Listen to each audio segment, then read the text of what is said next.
Last year, on this very same stage, Vahe Berberian asked if we're burying Armenian alive. I'm going to follow up with a related question today. Do we even perceive Armenian as alive? Because the way we position Armenian to future generations in the diaspora is essential to the success of its transmission and to the role it plays in the construction of Armenian identity. I'm going to demonstrate today that in our very ardent efforts to preserve our language, we have inadvertently trapped it in a literal and metaphorical box. In the face of loss, extreme devotion to language has culminated in the paradoxical decline of the actual use of language.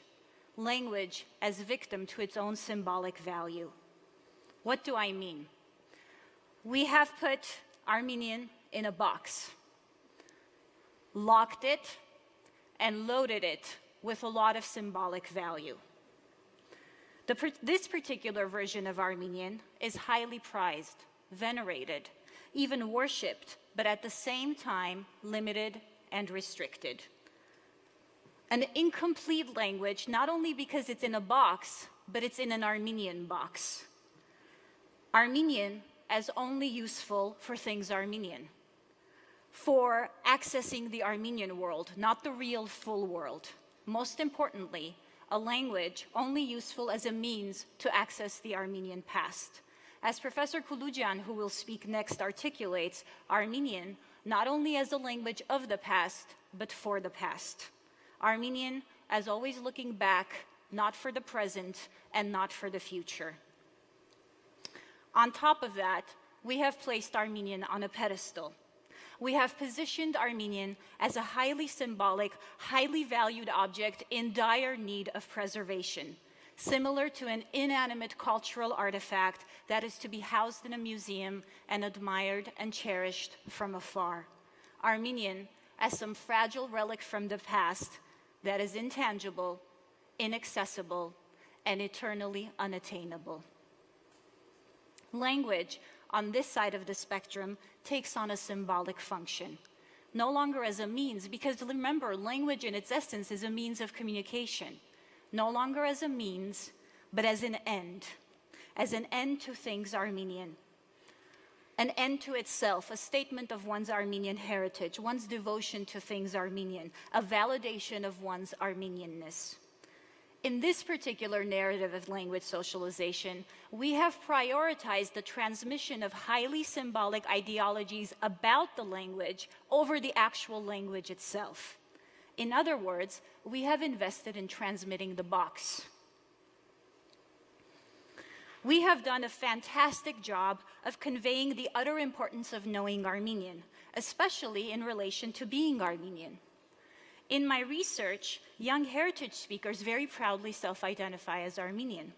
They also clearly recognize the importance of knowing Armenian in their attempts to claim Armenian identity, because the ideologies we have socialized them into demand that claiming Armenian identity is contingent upon knowledge and practice of the language. The formula goes like this: being Armenian equals knowing Armenian. And I would argue it goes like this: being Armenian equals knowing Armenian well, because it's the pedestal Armenian we're dictating, remember? Yet, there's a glaring problem. They do not have the parallel linguistic proficiency to meet the demands of the ideology, because we have not prioritized transmitting the actual language. Your heart will break when you hear them describe their poor, broken, inadequate, impure, dirty, not pedestal Armenian. What comes out of this is a paralyzing linguistic identity crisis. Their defective Armenian makes them a defective Armenian. I'm going to say that again. Their defective Armenian makes them a defective Armenian. How do you respond to a 20-year-old heritage speaker who says, I can't reconcile the fact that I'm Armenian, but I don't know my own language? How do you respond to another who asks, how can I be Armenian and not speak proper Armenian? Finally, the quote that became the title line of the dissertation: How do I teach my broken Armenian to my kids? In the winter, I taught a class entitled Language in Diaspora, a case study of Armenian as a heritage language. I assigned each of my students to write a reflection on the role of language in the construction of Armenian identity. And boy, did they come up with some amazing answers. One of my students, a philosophy major, deconstructed Armenian identity in every sense of the word. And he concluded with the following: there are many inconsistencies in what it means to be Armenian in the diaspora. But there is, in fact, one constant: feeling shame and guilt for not being Armenian enough, largely due to the lack of language. And guess who they blame for being unable to access the box? Only and only themselves. They didn't try hard enough. They shouldn't have given up on Saturday school. They weren't smart enough. They didn't read enough. They were too lazy. What they don't realize is that the game was rigged from the start. There was no way to win. The box was empty all along. The box was empty all along. In this scenario, Armenian has become a moral obligation, a burden, a duty that cannot be fulfilled. Thus, it is associated with feelings of guilt, shame, inadequacy, and failure. Not only shame for not knowing it, but shame for the inability to transmit it. Here, they're stuck in a catch-22, what I call the doomed if you do, doomed if you don't scenario. If you try and use your broken Armenian, you are shamed for it not being good enough. It's not Pedestal Armenian. If you don't use Armenian, you are shamed for not being a good enough Armenian. Is this the narrative we want to associate with Armenian? A source of anxiety? A source of failure? A source of shame? What I'm proposing today is a different narrative. Let's take the box off of the pedestal and let's get rid of the damn box. Let's actually transmit the language. Let's reinstate Armenian as the organic, living, breathing, dynamic entity that generates a way of life, as a vibrant avenue of discovering and experiencing the world, a fundamental act of joy. You will be amazed at what may emerge in this parallel world where language use is prioritized over symbolism about the language. We will discover that Armenian is fun. Armenian is exciting. Armenian is entertaining.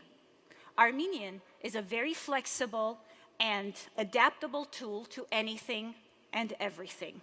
Armenian is a language of exploration and discovery. Armenian, there we go. Armenian is Jurassic Park. Armenian is cool, and I mean superhero cool. Armenian is futuristic. Armenian is limitless and universal. Because when you actually give the child the language, the child will own it, use it, mold it, and shape it into her world. By default, meaning and symbolism will emerge because the language will frame her worldview.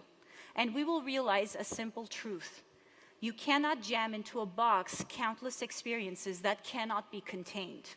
Armenian is too big for any box. When we cast off the baggage of the box on the pedestal, we will see that transmitting Armenian is not a sacrifice. It is an act of joy. Transmitting Armenian is not a burden. It is an avenue of discovery. Transmitting Armenian is not an obligation. It is a privilege. It is a fundamental act of love. The only possible outcome is enrichment for our future generations. Enrichment in every sense of the word. I'm sure you're all familiar with the cognitive, social, emotional, and myriad benefits of knowing another language. In this version, Armenian evolves from a source of shame to one of enrichment, not only for the individual's Armenian identity, but their global identity. The ball is in our hands, ladies and gentlemen. Let's stop talking the talk and let's actually walk the walk. Let's build a new narrative which positions Armenian as a living, highly useful and relevant tool to access the world.